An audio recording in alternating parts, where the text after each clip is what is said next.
Burnpur town পুজোয় ভোগ রন্ধন স্থলের জন্য একটি নতুন সেট নির্মাণ করা হয়েছে।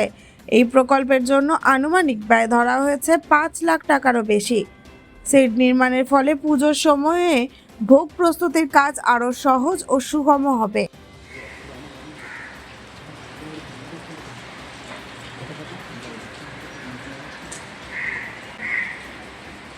এই বার্নপুর টাউনের পবিত্র ভূমি বার্নপুর টাউন পুজোর প্রাঙ্গণে আছি, যে জায়গাটাকে আমরা বাড়ি ময়দান হিসেবে জানি।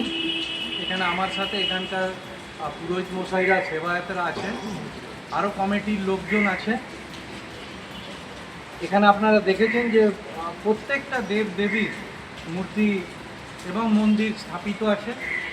মা কালী, মা দুর্গা, আমাদের মহাদেব, আমাদের শনি মহারাজ, রাধা গোবিন্দ, গণেশ থেকে শুরু করে লক্ষ্মী, সরস্বতী, বজরংবলী, প্রত্যেকের মূর্তি এখানে স্থাপন করা আছে।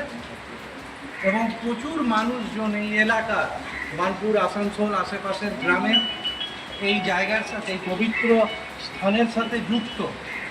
এবং এনাদের অনেক দিনের একটা আবেদন ছিল যে এইখানে, এই যে পাশে, এনারা বিভিন্ন পুজোয় দেবদেবীর মায়ের ভোগ রান্না করেন। তো সেটা আমরা আসানসোল পৌর নিগমের আর্থিক সহায়তায় আজকে এই কাজের আমরা শুভারম্ভ করলাম। এবং 5 লাখ টাকা ব্যয়তে এখানে একটা শেডের নির্মাণ হবে।